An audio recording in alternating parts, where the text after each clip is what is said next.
podcast edition with Worldwide Entertainment TV. And could you tell the people who we have today? That's your boy Y-Julz, Big Check Entertainment. We in the building, man. Arizona, stand up. You know what I'm saying? That's where we at. How we doing Okay. it. So I looked at your bio. I seen that you started to rap at the age of 13, like Lil Wayne. How did that come Yeah. about? Well, I was heavily influenced by the Bay Area scene. I was born in the Bay Area. You know what I'm saying? San Francisco, raised in East Palo Alto. But the scene was heavy out there. You know what I'm saying? Bay Area rappers like E40, Drew Down. We had Master P out there. My brother was a rapper. So I used to Yeah. look up to him. He was always rapping and freestyling. And I was like, I want to rap too. You know what I'm saying? So I started rapping and writing raps and shit, freestyling for my homies and stuff. And it just took off from there. Okay. So So, the Bay Area is known for a lot of artists coming out of the city. What mhm. what are your thoughts on some of the bigger names that came out, such as Tupac, MC Hammer, Yeah. uh, E40, and so on? Man, them are big names right there, big shoes to fill. I used to always look Yeah, at Pac. He was bigger than life. So it was like E40. I grew up off of E40, in a major yeah, way. The Click, Sprinkle Me, man, and just seeing cats like that growing up from where I grew up yeah, and being in the Bay Area, that was a huge influence to me. Seeing everybody out there rapping, driving fancy cars on Dayton's old schools. I yeah, mean, the Bay Area is huge out there with music. So I was very influenced by E40. That was my mentor, looking up to him growing up. yeah. So For speak of sure. growing up in the era because it seemed that you had a rough life. Yeah, People know. for sure. Well, I was born in San Francisco, California. All my family from the Bay Area, San Francisco, Oakland, a Yeah, lot of guns, a lot of drugs, a lot of violence. My parents was drug addicts, heroin addicts, you know what I'm saying? yeah, Uh, so I grew up around a lot of that shit, gunplay. I started going to juvenile hall at 12 years old, so I was always in trouble. okay, My dad wasn't around, so I used to run the streets, look up to the big homies, and that was my influence. You know what I'm yeah, saying? All the homies and shit on the block. So that's how I grew up in the Bay Area, and it was rough. And I got into a lot of trouble. I was looking at a lot of time out there in California Youth Authority, and then I ended up getting sent out to Arizona, and that's how I ended up out here in Arizona. So how was that transition to Arizona? Ooh, that was a major transition. Like it was a major transition, man. Yeah, Because you go from fast life California, and then you kind of come down to a slower pace out here to Arizona. So I mean, it was something that I had to adapt to, but yeah. something I had to get used to. And it ended up working out. I never looked back. I stayed out here the whole time. I never went back to California. And then that's when I started my rap career and stuff out here. Okay. So how would you describe your style? Man, dude, Y-Julz, energetic, live, real, street, you know what I'm saying? Party, you know what I'm saying? Having a good time and just real music people can vibe out to and listen and relate to. You know what I'm saying? Everything I say in my raps, that's exactly how I fucking live. That's exactly what it is. And that's totally who I am, Y-Julz. Everything you hear, everything you see is what you get all the way around. Okay, so what made you, what was the first thing that you did that made you realize, yeah, you could do this? Like it a Uh, reaction to somebody or something along those lines. so when I was in high school, I used to like freestyle all the time.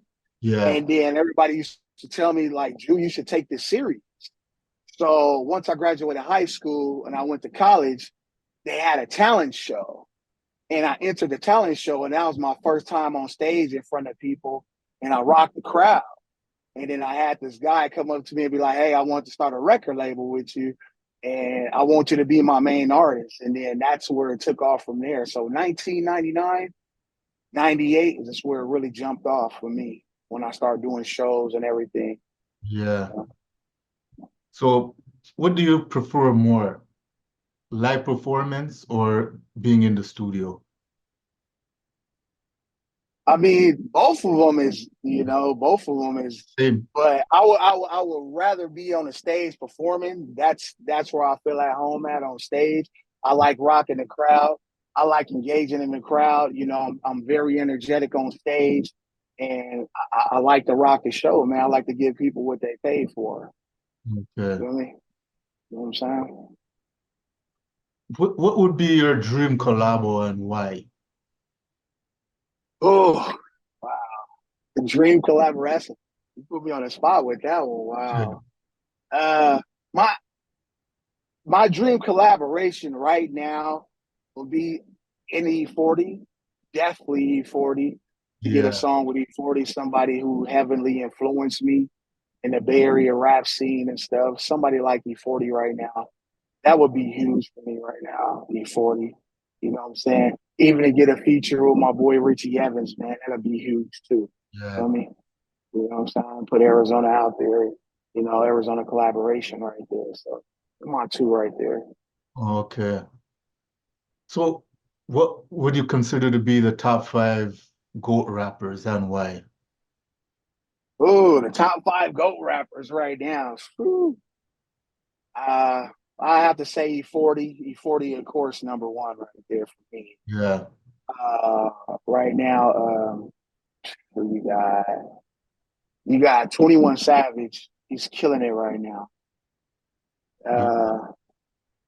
Uh, uh, Finesse two times, Tupac, definitely. And then, who would be the last one? You put me in a bag. I figured J. Cole's one of them up there. J. Cole's huge. Okay. Yeah. So when you're in the studio, what's your process and how do you pick your production? So in the studio for me, before I even go to the studio, I have all my work prepared. I don't just go in the studio and just freestyle and just come up with catchy tunes. A lot of my stuff is already pre-written. So when I go in the studio, I don't really like to waste time. I like to have my work done and ready to go. So once the beat, I already have an idea and I already have a direction where I want to go with my song. And as soon as I'm in the studio, I'm ready to work right then and there. Let's go, put on a beat, get me in a booth, and let's pump it out. Let's get this track done. So it's no games with me. When I go in the studio, it's all business. It's ready to go. And I'm trying to lead the studio with at least one or two songs done at Yeah. all times. So Sure. tell us Some about people, your, some people, some people go in the studio and play around with it, yeah. and it's studio time is money. You know what Oh I'm yeah. saying? Yeah, we ain't got no time to waste, That's true. for So sure. tell us about your current project, like the music video that's behind me right now. Okay, right now you got the strip club anthem, SCA, and that's Yeah. gonna be off of my feature EP coming out this summer. My EP is gonna be called SBMI Should Have Been Made It. You know what I'm saying? Y-Julz Big Tech Entertainment presents SBMI Should Have Been Made It. And these are one of the singles, SCA off the EP. And it's going to be a 7-track EP and it's going to be fire. It's going to be dope. Just letting people know, you know what I'm saying? Arizona got some fire out here and we coming. You know what I'm saying? So tell us, how was it making that music video? Oh, it was dope. That was only my second music video ever Yeah. being made. So that was huge. Of course, I've been incarcerated a lot. You know what I'm saying? I only been out a few years and shit now. So actually being able to put my money behind something and have a foundation and putting it all together, that was an awesome process. You know what I'm saying? Shout out to my girl exclusive in a video and shit. Shout out to Club X's, man. It was a dope. It was a dope. It was a dope scene. Everybody was there. Everybody was supportive. It was a live event, man. It was a movie. I couldn't ask for a better result, and it came out great. And I'm very proud of the project. Everybody go check that out. SCA, man, on YouTube. Y-Julz. Okay. So is there anything else you want everyone to know about yourself? that they might not know? You know, right now it's just really getting focused for this EP. You know what I'm saying? Should have been made it out this summer. I want it to be out mid-April, but I just say summer. But everybody should be looking out for that, man, because it's gonna be a dope record. Everybody's gonna be able to vibe to it, and Arizona's coming with some heat. Y-Julz, man, I'm killing it out here, and I want everybody to be ready for this shit because it's about to crack off. Big Check Entertainment, man. You know what I'm saying. So where could people find your music? Right now, my music is streaming right now on Apple Music, YouTube, every platform that music is streaming right now. I got Suicide Raps out right now. You know, Yeah. so we got the video to that. Go check that out. And then we got the new video, Strip Club Anthem, SCA, you know, streaming right now on YouTube and all platforms. So everybody go check it out. Go get them views up and send it, share it, everything. Big Check, Okay, we heard that. for sure. All right. So yeah, thanks for the interview. For sure. You really Thank you. Thank you for having me.